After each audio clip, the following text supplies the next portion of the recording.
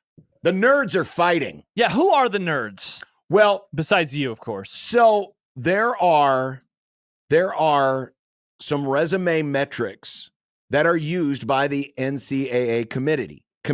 Okay. There's the Committee. WOB, which is wins above bubble. I can't believe they actually use this. They do. The WOB. They tried And- to take something cool and pure and from there's baseball strength and of record, corrupt it.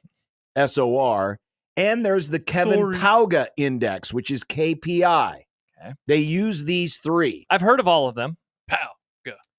Well, Jason, I don't know if it's Fortin or 14, Fortin. He happens to, Fortin? well, we were just talking about St. John's. He happens to do some analytics for St. La, John. la, la, la, la, la. And he is taking the KPI to task Oh. because of how different their ratings are from these other two and how it seems to favor the Big Ten. Ha! Awesome. It just so happens that Kevin Pauga is an associate athletic director at Michigan State. And so he put out this tweet yesterday, and then he quote tweeted again today because he was actually talking about Xavier. Xavier right now is one of those bubble teams. They're right there with Nebraska. And he brought up the fact that Xavier right now in Torvik, our preferred metric, it's 35th. Okay. They're 40th in BPI. They're 42nd in Ken Palm. They're 33rd in Evan Mia. What are they, though, in the KPI? In the resume metrics, Oh, sorry. they're 40th in the strength of record, 44th in the WOB, the wins above bubble. WOB. But in the Pauga index, the KPI, 58th. Whoa, that's their worst ranking, John. Yes, especially compared to the other two resume metrics. You're saying, well, maybe it's just this one team. Maybe it's because they're not in the Big Ten. Well, here's the side-by-side. Here is the difference. On the left side, we got all the Big East teams. On the right side, we got all the Big Ten teams. Okay. And it shows the difference between where they are in KPI versus where they are in the other two. And if you notice, all of the Big Ten teams, except for two, have a decidedly worse ranking in the KPI than they do in either the wins above bubble or the strength of record. For example, Creighton. Creighton is 37th in the KPI. They're 32nd in the WOB. They're 30th in the strength of record. That's not a terribly dramatic difference. But take a look at Georgetown. Now, Georgetown's not a tournament team, but these are important because teams like Xavier play teams like Georgetown. It helps you out, obviously, with your resume. Yeah, sure. Georgetown is 36 spots worse in the KPI against the wins above bubble and 51 spots worse compared to the strength of record. And it's like that all up and down the board for all the Big East teams. Then you flip it over to the right side, and it shows just how much better Big Ten teams are in the KPI versus these other two resume metrics. For example, Nebraska, 41st in the KPI, 52nd in the wins above bubble, 55th in strength of record. That's a difference of plus 11, plus 14. Mm-hmm. And look at all the green, which indicates. Colorblind, but yeah, I got it. I got the pluses. But the green. That's wild. But isn't that interesting that the metric created by a Big Ten administrator is helping out the Big Ten? seems to help out Big Ten teams. Now, I don't want to. Now, again, this is just comparing it versus the Big East. I don't know what it looks like versus the SEC. That's what I was going to ask versus you. the ACC. Yeah. But in this one particular, but the thing that's interesting is look at how consistent it is. It is very consistent, showing the Big Ten being so much better. Yeah, the only 3 in the KPI than they are in the other 2. So there are 2 teams that are worse, and then one that has a net change of 0. UCLA is 29 and 20. It's 29th in the KPI, 29th in the WAB. And then you have Wisconsin, which is 7 spots worse, and you have Iowa, which is 9 spots worse. So it really is, John, the inverse of the Big East, where only 2 teams are better in the KPI than they are in the other ones. That's pretty wild. This isn't what I was expecting the nerd fight to be. I was expecting it to be like, no, my thing is better than your thing. My thing is better than yours. And so, but this is something that the committee does use, right? Yes, this is something that the committee does use on its resume when it gets its team sheet. Is it does look at KPI, WAB, and strength of record. Sam writes probably pretty accurate given how badly the Big Ten gets crushed each year in the tourney. They overseed them and then they end up falling to the teams. That's pretty interesting, man. I mean, look at Purdue. Purdue in strength of record is 22nd. Mm-hmm. In KPI, they're 9th. Wow. Has the guy who created this responded? Not that I have seen. Now, I didn't go through all the tweets. And basically what, let me put that back up there. What Jason 14, I don't know if it's 14 or 14. What he is alleging, he's basically saying, we need an explanation. We need an explanation from Kevin Pauga. Why are your metrics seemingly so strong for Big Ten schools and so weak for Big East schools? Yeah. We need an explanation. What is it about your metric that these other 2 metrics, the strength of record and the wins above bubble, what is it that your metric is seeing or measuring that these 2 are not? And does it have an inherent bias towards Big East or Big Ten teams? Yeah. Pretty interesting. It was fascinating. I was surprised when I saw it today. Mm-hmm. Well, coming up next, it's One Beer Friday. One Beer Friday. And your chance to win. I just got an email from a listener for One Beer Friday today.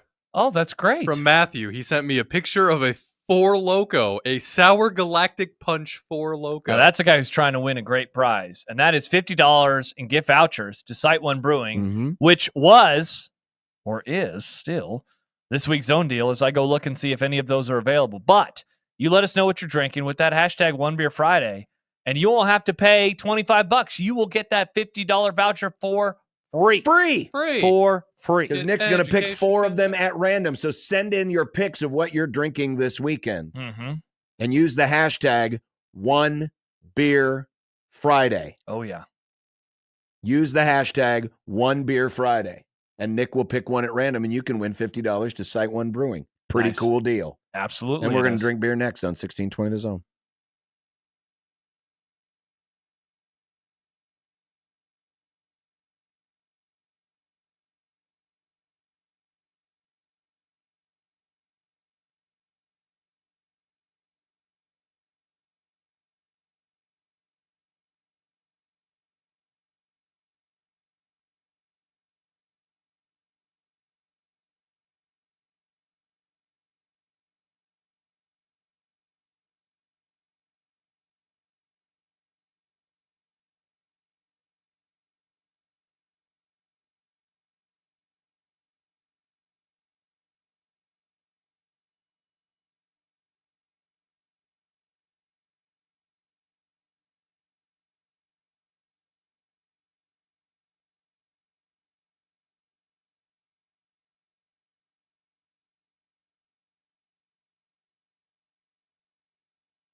would be nice to have a boat. Throw. It would be nice to have a boat. Throw. It would be nice to have a boat. Throw. It would be nice to have a boat. Throw. It would be nice to have a boat. Throw. It would be nice to have a boat. Throw. It would be nice to have a boat. Throw. It would be nice to have a boat. Throw. When you're gone.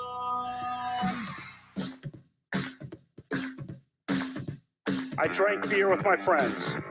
Sometimes I had too many beers. I liked beer. I still like beer. Had beers, have some beers. One beer, drink beer, drinks beer, drank beer, and drinking beer. Upstairs, downstairs, where was it? I don't know, but I had one beer. Friday!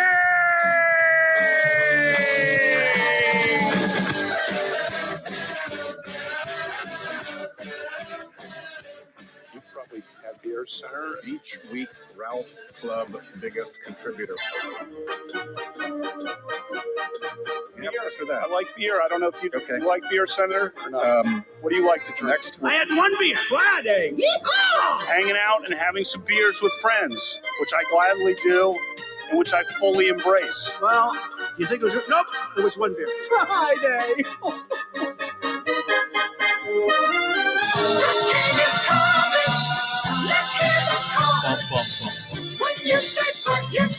Yeah, it's a One Beer Friday. The weekend is here. And it's going to be a nice weekend after we get past today. The weather's going to get better. It's going to be nice. And you're all going to enjoy it. It's going to be wonderful. We got a huge week of basketball going on. You dipped into like North Carolina preacher for a little bit there. I don't know. You know why? Because I'm drinking this fine American beer, Moosehead from Canada, one of our great states here in the United States of America. We had some left over from a couple weeks ago when we mourned the loss of our hockey team. And I'm drinking Berry Nectar, local beer. There you go. Thank you. Well, this is too. This is American too. Yeah, so there you go. Welcome. And don't forget, send us a pic of what you're drinking. Whatever it is, use the hashtag One Beer Friday. Nick is going to pick 4 at random. We've got 4 $50 gift certificates to Site One Brewing in Omaha that you can win. It's a great prize. It's a great brewery. Mm-hmm. Did you say had they sold out yet?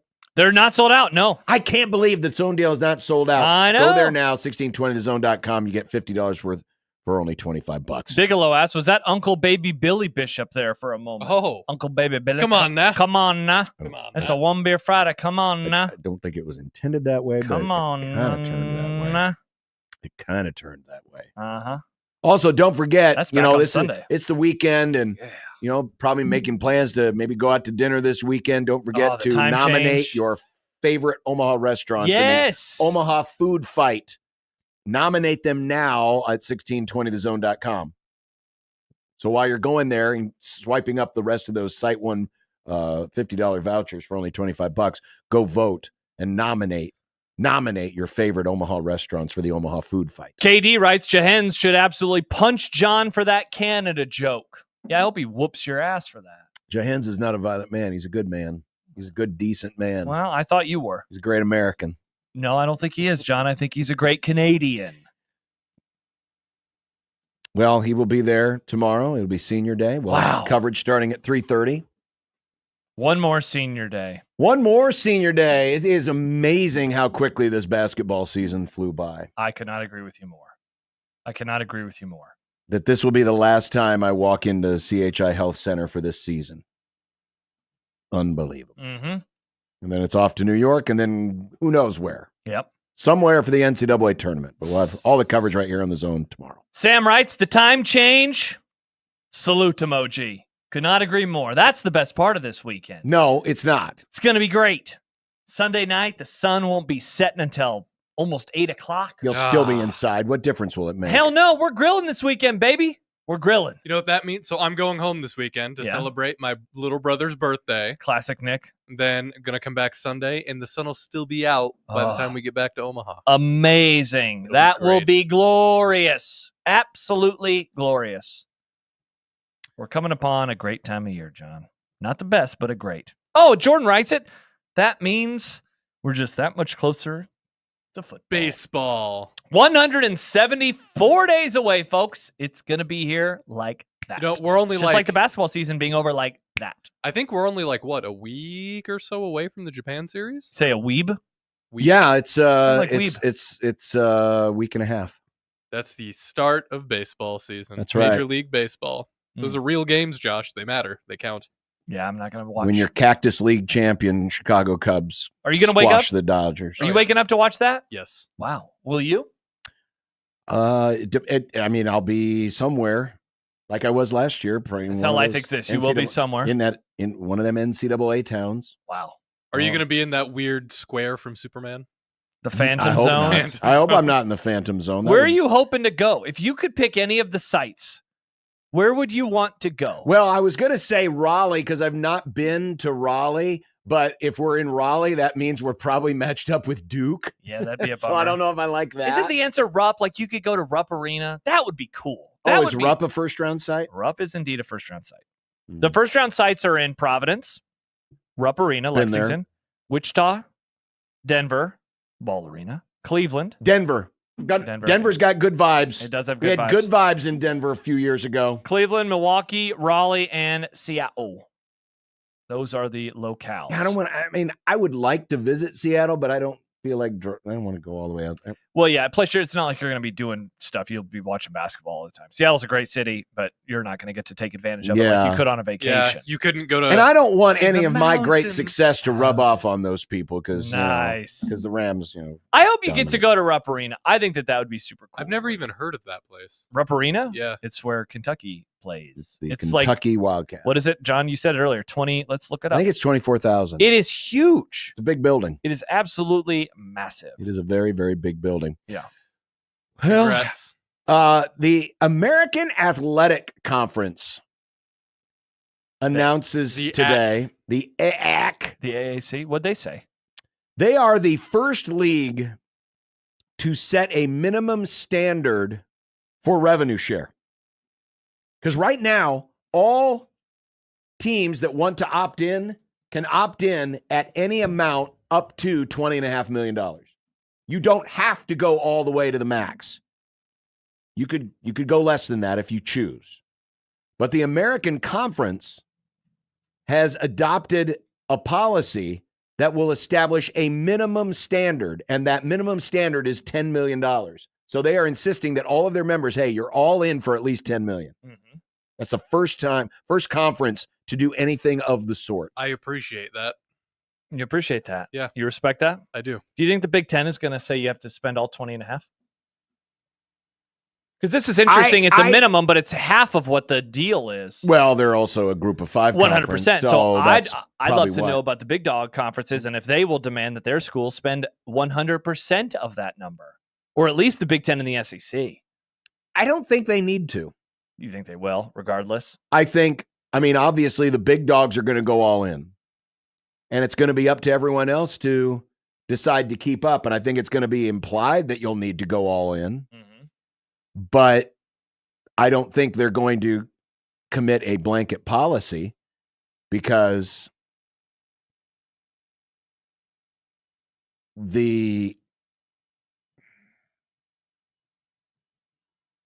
I don't think they're going to create a policy because I think just the peer pressure is going to make everyone do it. And for those who choose that's a better not look. to, That's a better look for your league, right? If your league decides without where everybody just does it, and there has to be no pressure, then you don't have to have those discussions. What about the Big East? What will the Big East demand? Much different league, no football money. No football. I don't know. And I think. And what will Creighton do? What will UConn do? Yeah. What will Villanova do? Well, remember, and UConn's got FBS football. They do have football. So they're going to have to spend in theory, they're going to have to spend a lot of money on football. Yeah. Just because. I don't know. I'll be curious. Obviously I'll be in New York next week. I'll talk to some of the folks around the conference because we'll all be there in one big, happy Big East family. Mm-hmm.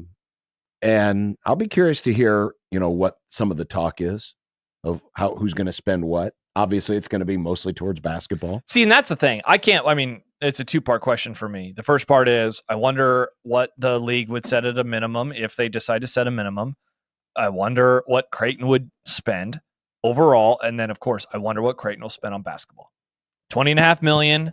In theory, they could spend, many more millions than Nebraska can, but they also don't have the football money to help support that. So it's quite the balance for the basketball school, like a Gonzaga. What does Gonzaga decide to do? A modern blue blood without a championship, with their success over the last 25-ish years. And they've obviously very, very, very, very much care about the sport of basketball. What do they decide to do? And what do their conference mates decide to do as well? And that kind of leads into the next conversation, because I think another reason why leagues like the Big Ten and SEC may not establish minimum floors is because it will give you a chance to see which of these poker players is truly all in and which ones aren't. And this has to do with what the ACC did this week, and that is they agreed to unequal revenue distribution.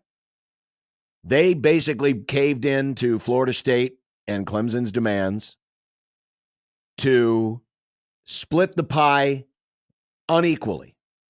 Now, 40% of the pie will be shared equally, but the rest of it will all be performance-based. And one of the metrics will be television viewers. Mm-hmm.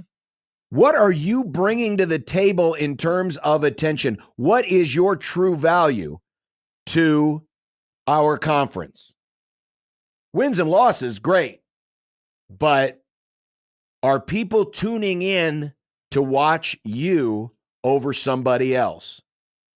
And thus, the schools like the Florida States and Clemsons, which have a bigger national following or draw, have a chance to make more money and to put them up on a level that's a little more equitable with the SEC and the Big Ten schools in terms of what they're making from television dollars. And so the ACC has agreed to do the thing that really was the thing that blew up the Big 12. Yeah, 100%. Or at least the Big 12 as we originally knew it. Obviously, the Big 12 is still around. But one of the reasons why the Big 12 didn't survive in its original format was because you had schools like Nebraska and Texas that wanted to keep a lot more of their stuff and not share it with everybody else. And then, of course, Nebraska and Texas got into a pissing match over other things. But it was that unequal revenue share that helped lead the conference to fracture as it did. One of the things that has been a strong point, I'm using air quotes, for of the Big Ten is we're all equal partners. Northwestern's an equal partner with Purdue, who's an equal partner with Illinois, who's an equal partner with Wisconsin, who's an equal partner with Michigan, who's an equal partner with Ohio State. In terms of the television revenue and how that pie is split, everybody's an equal partner. But as many people are starting to opine this week, did the ACC just open the door to other leagues, namely the SEC and the Big Ten, going, why don't we do that? Why don't we do that? Because it is obvious. It is clearly obvious. Ohio State and Michigan are the biggest brands in the Big Ten. They overshadow everybody else. They dwarf others like Northwestern and Purdue. They dwarf them. The attention that Northwestern and Purdue bring to the Big Ten is a fraction of what the attention Ohio State and Michigan bring to the Big Ten. And so why shouldn't a Michigan or an Ohio State say, hey, we're the ones bringing most of the value to this league. We should get more of the pie. Yeah, the question is, do they feel that way, or is there a part of them that really does believe that our league being all for one and one for all, at least with television dollars, it does make us a better league. It makes us stronger. It keeps us together. Because if the argument that I would make for them wanting to keep it status quo is, do you really want to be like the ACC has been? Like, the ACC has been such a tire fire, and it's because they're fighting over a smaller pie, and some schools want bigger pieces of that pie than they've been getting. Whereas the Big Ten, it's a huge pie. It's a large pie. And certainly Ohio State and Michigan could demand more, definitely more than Northwestern. But is it a positive? Just like in the NFL, the Jacksonville Jaguars make the same amount of money as the Green Bay Packers or Kansas City Chiefs? from the television, even though there's no way that the Jaguars mean as much to those franchises or other big brands in the NFL.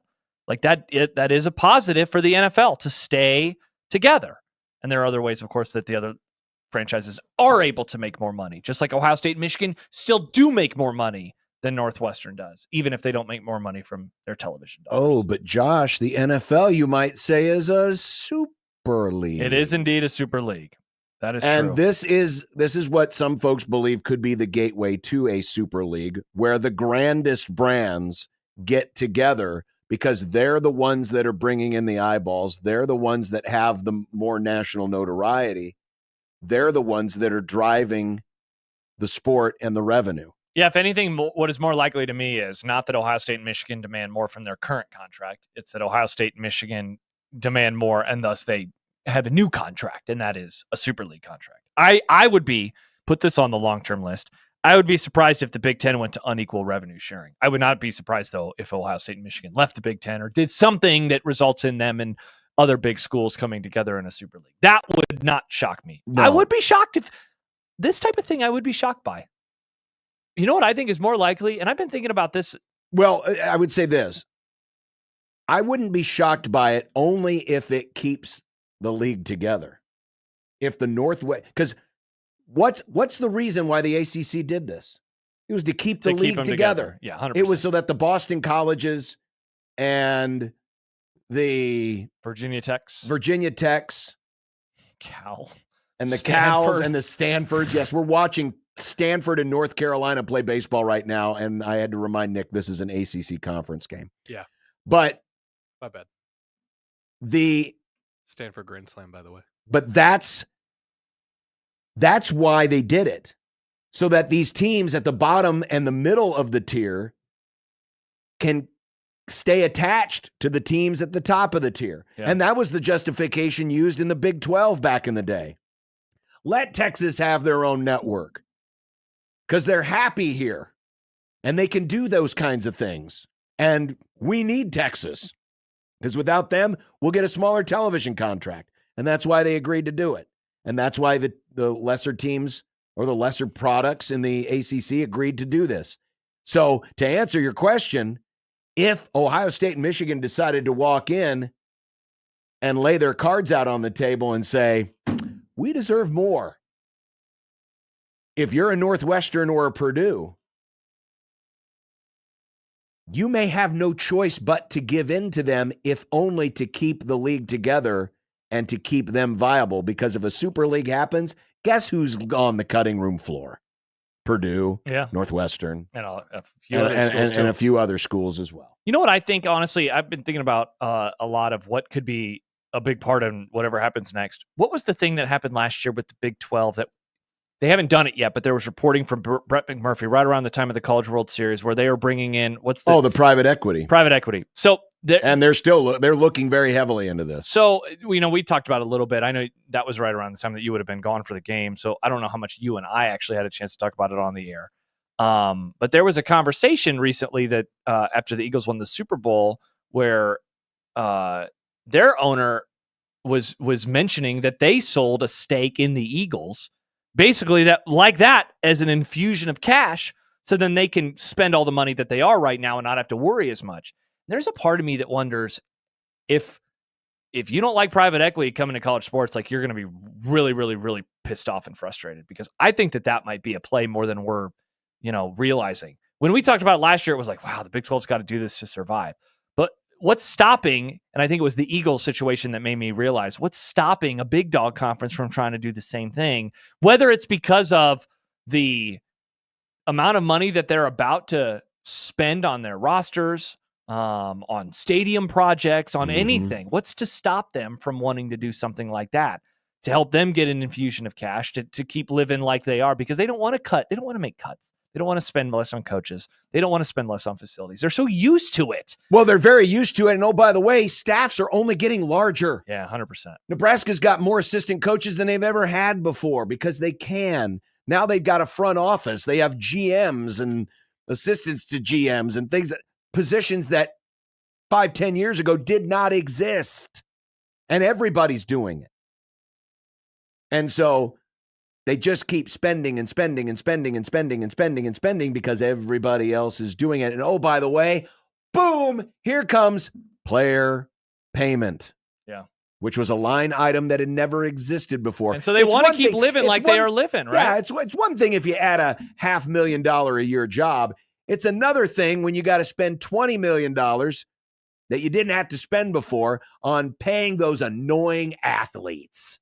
And so how do you do that? How do you pay players and still do everything else while you get an infusion of cash? Exactly. So I just think we should all be prepared, for even the Big Ten happening. The Big Ten has done exploratory examinations into venture And you know what? I said what I did last summer, and now I look back and I say, you'd probably be naive. They probably should be doing these types of things.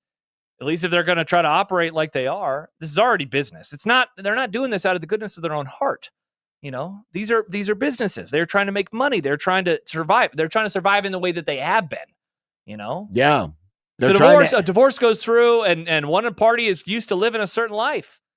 They're getting that alimony because they want to live that life that they've become accustomed to. Correct. And you can say, hey, I don't like that. And okay, that's fine.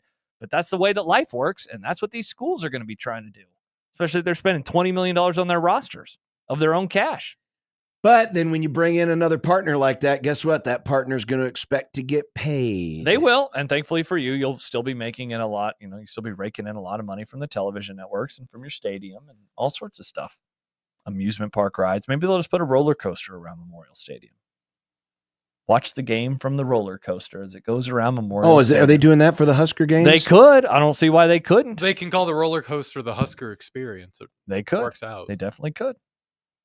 I wonder how that would play on television. A roller coaster? Just having a roller coaster going off in the background. Around the Bronco Stadium, it kind of looks like a roller coaster. Yeah, but there's not actually people riding in roller coaster cars on the stadium. Yeah, that's true. And then what happens if the roller coaster breaks and they're stuck at the top there, and then they got to stop? Then they have to watch Husker football. Ugh. Fair.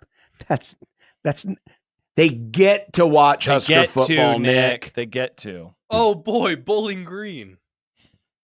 Fair. That is true. Very fair. I'm sure the poor bastard stuck on top of the Husker experience roller coaster is like, damn, this would be a lot better experience getting stuck on this roller coaster if Tennessee were playing right now. I mean, instead of Bowling Green. At least you'll have a really good seat for when the Huskers surely make their comeback after being down to Bowling Green in the fourth. Wow. Okay. Spicy Nick. Jeez. He's got college baseball on, and now he's being a freak. A fun freak. Interesting. Very interesting. Well, speaking of fun, what fun it was in the NBA last night. Holy God. A lot of fun happening in the NBA. So much fun that Nick insisted that we talk a lot about it, and we're going to do that in content. We still have predictions, and we're still soliciting for you to send us a pic of what you're drinking. I got this delicious moose head here. You can send us a pic of what you're drinking. Josh, did you ever think that maybe beer cures hamstring injuries? Sore hammies? I have not been drinking since this. That would explain it. I think you should try. I need to have some beer. I think at this point you just need to try anything. I guess I do. I'll inject it right into the hammy. I think that might help. I wouldn't do that. Oh, okay. I wouldn't do that. But I would do this. Send us a pic of what you're drinking. Use the hashtag OneBeerFriday. Send it to us in the JTech Construction Zone Twitter page at USC1620. Nick's going to pick 4 at random, and 4 of you are going to win $50 to Site One Brewing. Nice. It's an awesome prize for an awesome contest.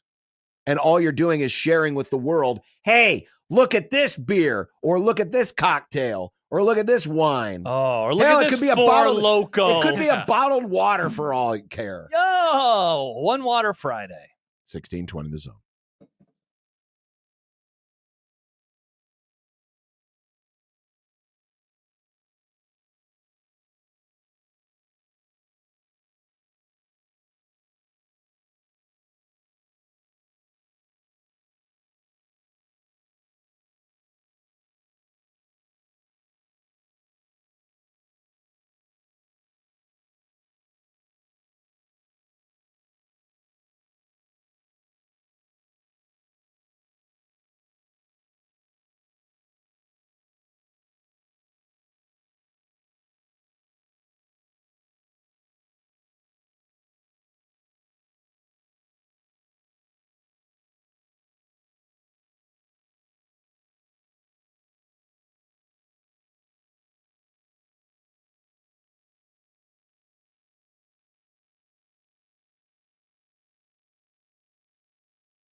look, I made you some Unsportsmanlike content. Unsportsmanlike content. Unsportsmanlike content. Content that's unsportsmanlike. All right, Nick, let's roll into some content. Well, they got it done again last night, fellas. The Lakers came back from down 10 and picked up their 8th straight victory, this time in OT versus the Knicks. Why do idiots continue to doubt them? What a question by Nick Grimm, John. What a question. You doubted them yesterday. You said, I'm an idiot. I'm a moron. I'm an imbecile. And yet this team is now up to second in the Western Conference standings. 8 in a row, John. LeBron and Luka. God, it's going to be so great to see them back in the NBA Finals where they rightfully belong. They beat the Knicks. The Knicks are good. Are they? Yes. Are they? You can't answer NBA questions if you don't think the Knicks are good. You can't answer them. You have to stop answering questions. When's the last time that they... I mean, we never have to talk NBA again? You're the one who puts in like 8 NBA questions. I mean, Nick does in your voice. Yeah, what's wrong with 2 with spaces you? after all the periods for some reason. Because it looks better and cleaner that way, doesn't it, Nick? Thank you, Nick. Idiots, you say? Oh. Charles Barkley had something to say about idiots last night. I saw a fool idiot on TV talking about the Lakers save the NBA. Save the NBA? Yeah. He's an idiot and a fool, but he know who he is. What's his name, Shaq? Which one you talking about? Kendrick Perkins. Oh, he said the Lakers. First of all, the Lakers have had a great 2 weeks. He said the Lakers saved the NBA season. That's because them fools on the other network, which we're gonna be working for next year. That's all they talk about. Let me tell y'all something. Tell me something. And first of all, I want all the smoke. I don't whistle when I walk by the graveyard or anything like that. I don't whistle when I walk by the graveyard. Right. I like that. Hey, man, I'm stealing that one. The Lakers are doing great.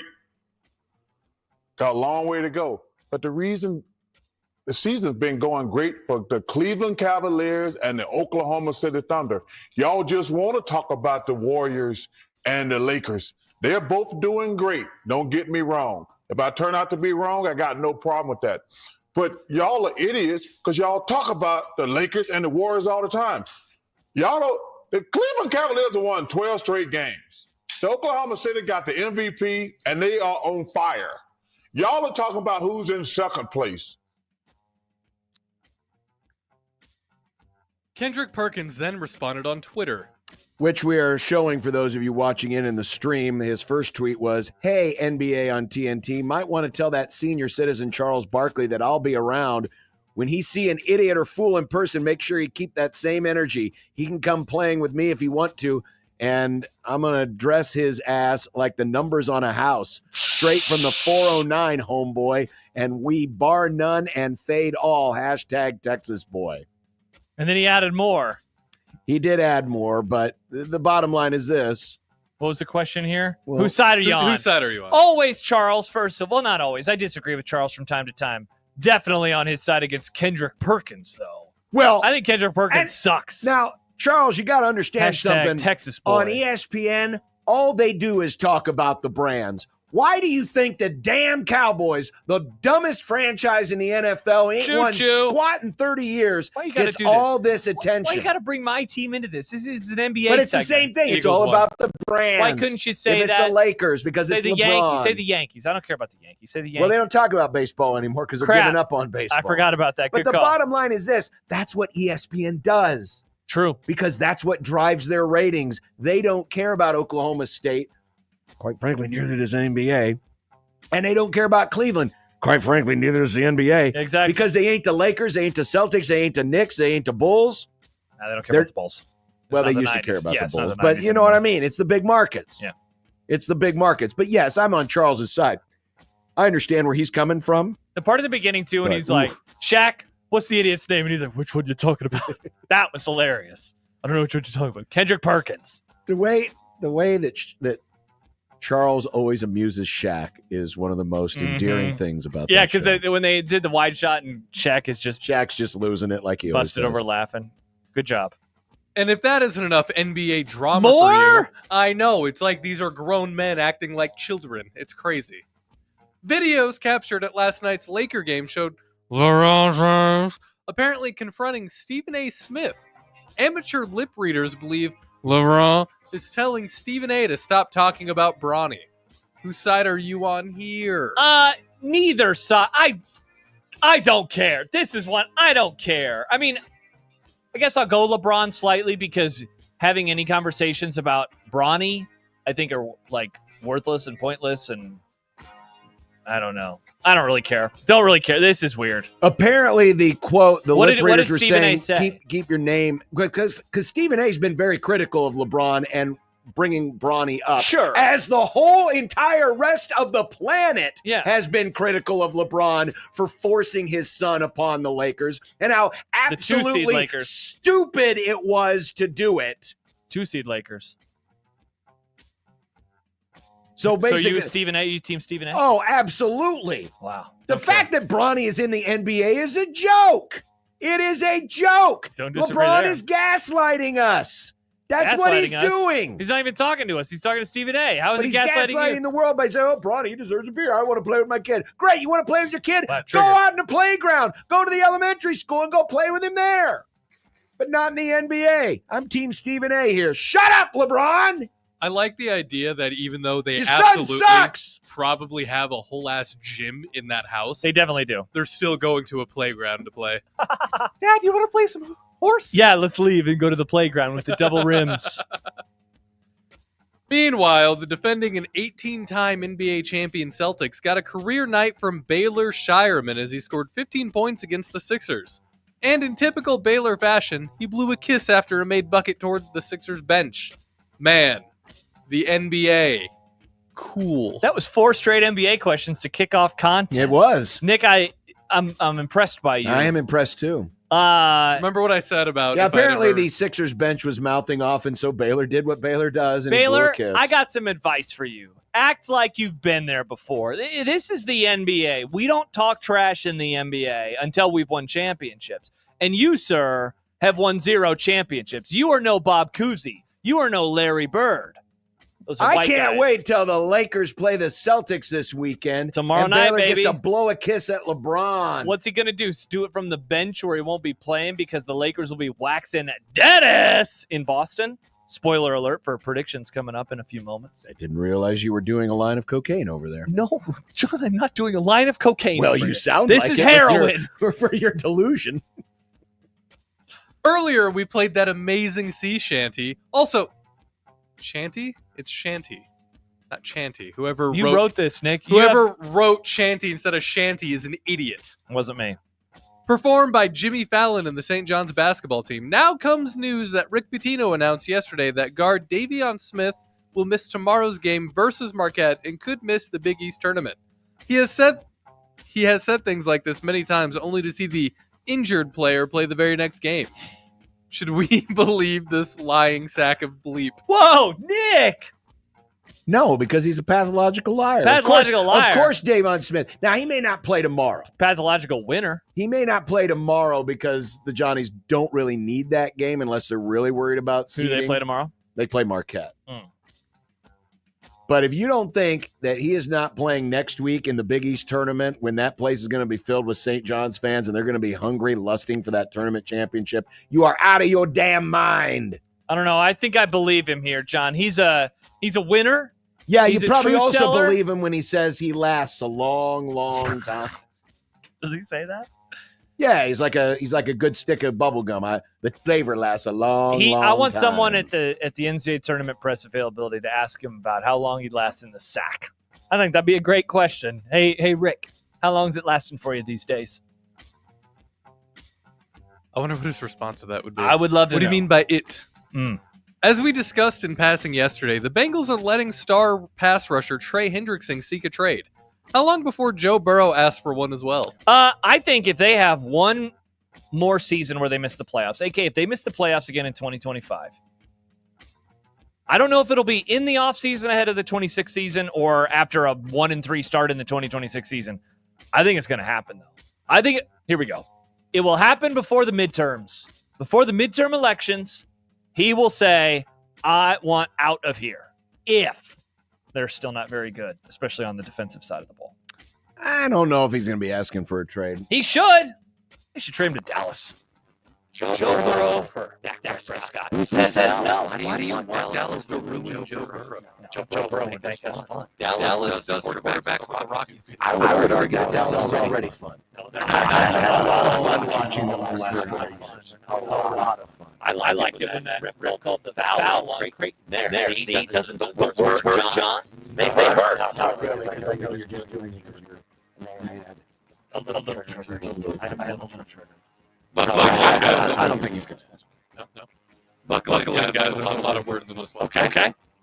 There's a $10 million reward for information needed to the arrest of a former Olympic snowboarder for Canada who wanted allegedly running a multinational drug trafficking network and orchestrating multiple murders related to drug trafficking. Oh, nice sentence, Nick. No jokes about that, assuredly. But how about the statement from Akil Davis, the assistant director of the FBI's LA field office? Wedding went from shredding powder on the slopes at the Olympics to distributing powder cocaine on the streets of U.S. cities and in Canada. I think if you can work in shredding snow to shredding powder, like they call snow powder in snowboarding, John. I like that. That's have a sense of humor, though, about murder. That's pretty interesting. We've never joked about any killing, mass or otherwise, on this show. This is what happens when all these ex-Games athletes in the Olympics start dealing drugs and pretty soon bringing down the good name of the Olympics. That's true. True, honest, and very moral Olympics. We're not been problematic in any way in their history. Sad day for the Olympics. Finally, Nebraska and Creighton are finally, hopefully, at home this weekend as the college baseball season returns to the state crowd and champion. How many games are we going to see here this weekend? Well, as we discussed earlier, the Creighton game tomorrow is canceled. So I'm going to do the Nebraska game tomorrow is on. And this is a conference weekend. So this is important. They're going to get all three. Creighton's going Sunday. It's just two. I think it'll get 5. And we'll get a doubleheader on Sunday. I think we'll get 5 games. That sounds about right. Apparently, maybe audio is going I fix it during the break. I hope I fix it. We'll try to fix it in time for predictions, which next.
Ladies and gentlemen, it's time for predictions.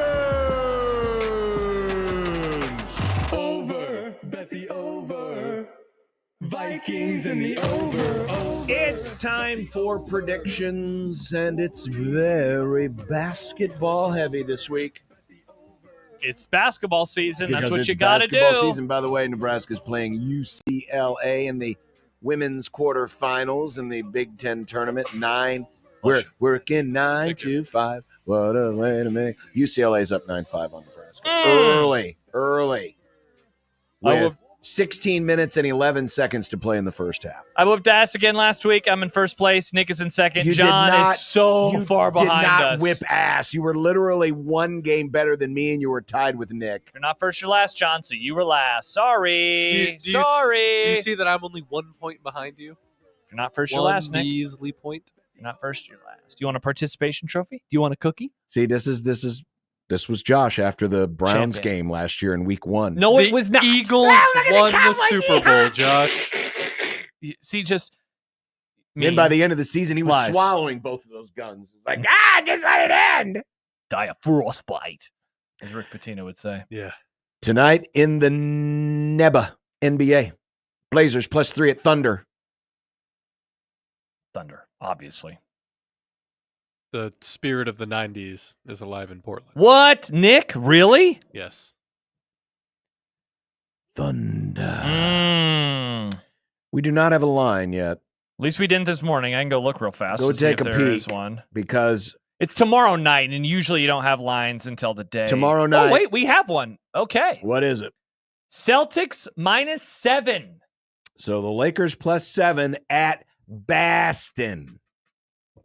What are we talking about? The wrong team is favored here. 7 points. I get a touchdown in my back pocket. Give me them points. They don't score touchdowns in the NBA, Josh, you idiot. They could. That said, I think it will be close just because the Celtics will want to keep it that way just to give the Lakers that false sense of security that they have been so good at doing over their years. This is like the 60s all over again.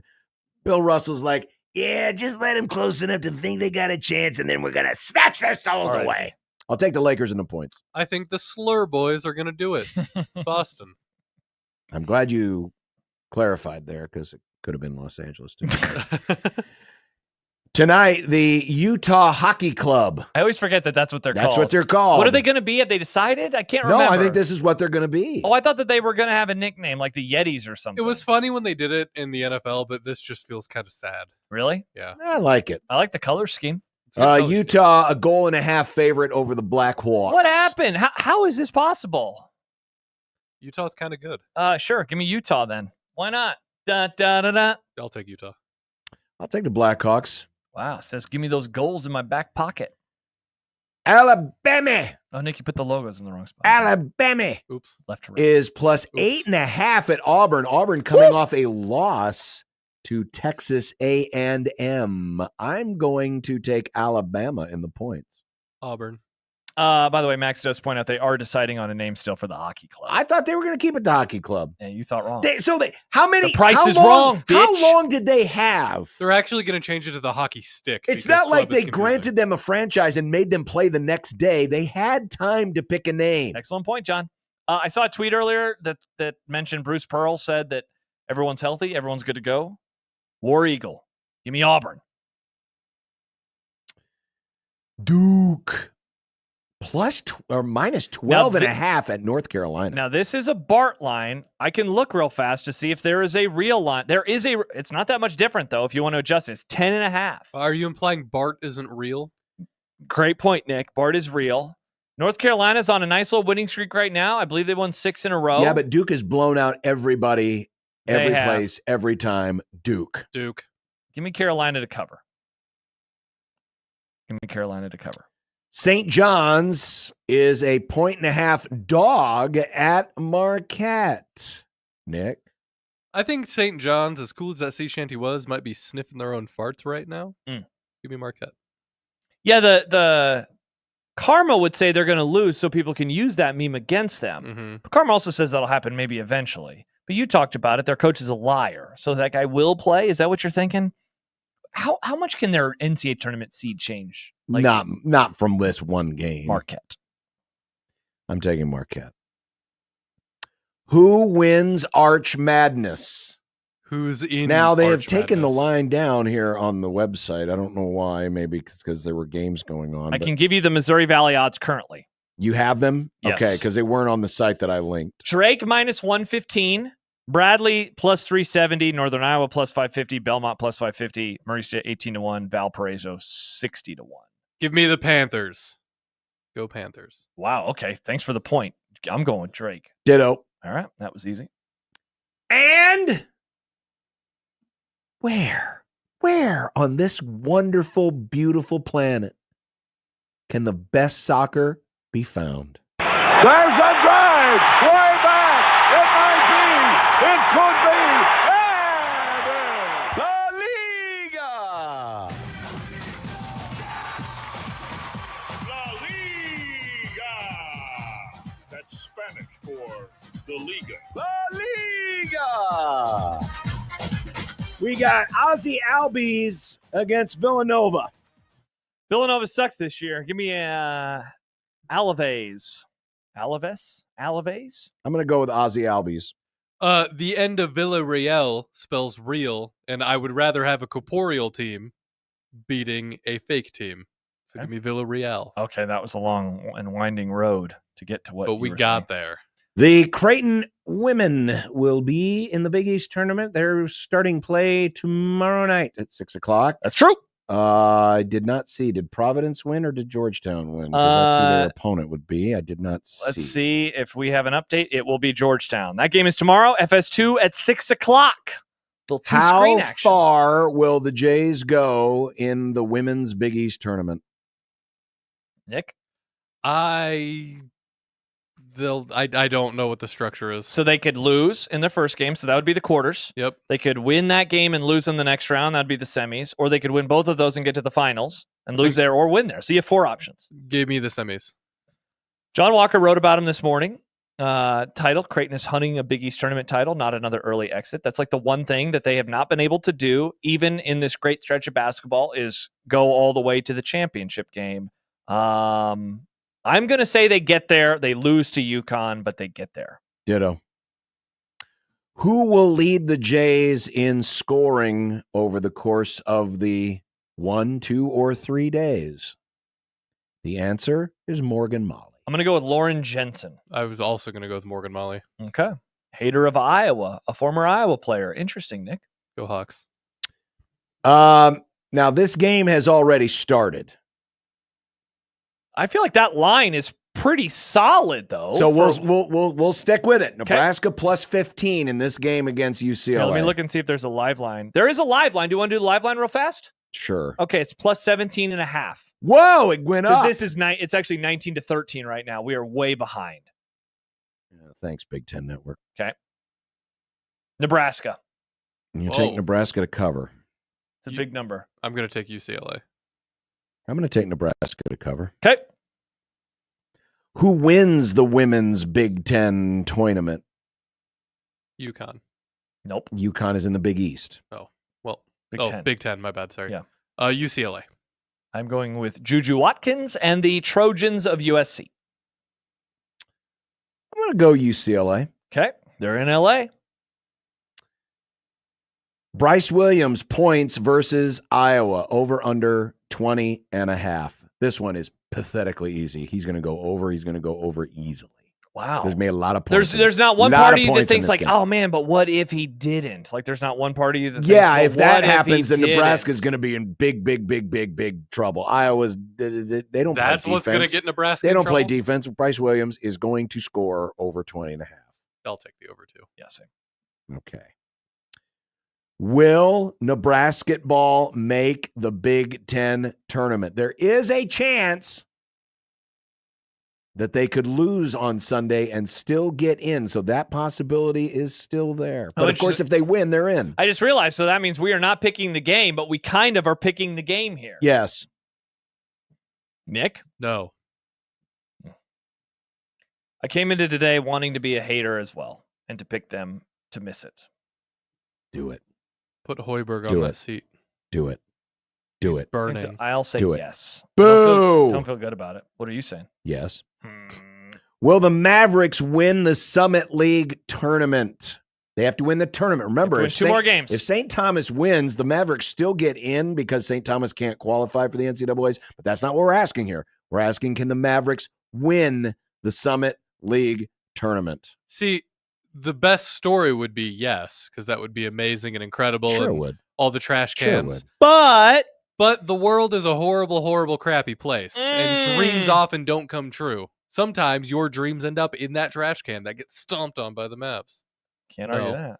Wow. Yeah, of course. This is their time. They've had a great year. They have been awesome this year. It's happening. I'm going to agree with Nick. Oh my gosh, you guys suck. Suck. You're the biggest nihilist here. How come you think they're going to do it? I am? Yes. I mean, this No, next more than you. game, whether it's NDSU or South Dakota, is going to be tough. You guys are idiots. Just remember that, Omaha fans. Who stood with you? Me. The guy who said that he was over the bit. Ryan Kalkbrenner plays his final game at CHI Health Center tomorrow, 5 o'clock tip. We'll have the coverage right here on the Zone. Does he score over or under 21.5 points? Over. Over. Yeah, I feel like this is actually a pretty easy one. Great career, finishes it with a historic senior night. Over. And why do we do this? Ladies and gentlemen, this is the main event of the evening. No, it's not.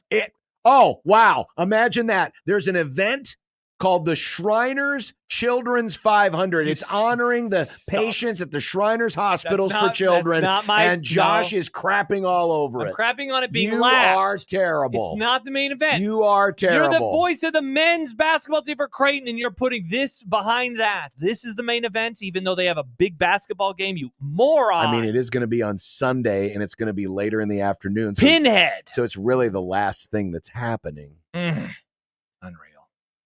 I'm going to pick. Got to adjust this. Yeah, adjust it, John. I'm going to adjust this. Christopher Bell, because he's won the last 2 races, sadly.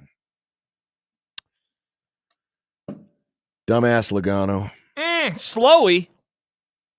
And maybe I should go a little deeper. You know what? Deeper and deeper. Way down. I'm going to go. It's Office Space. Bubba. Wow. Bubba. Wow. Bubba. Bubba Wallace. Blaney. Byron. Slowy. Nice. Chastain.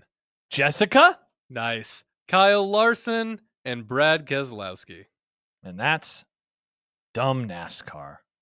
No, that's predictions. What was your first pick? I didn't get Chastain. Yeah, remember Jessica.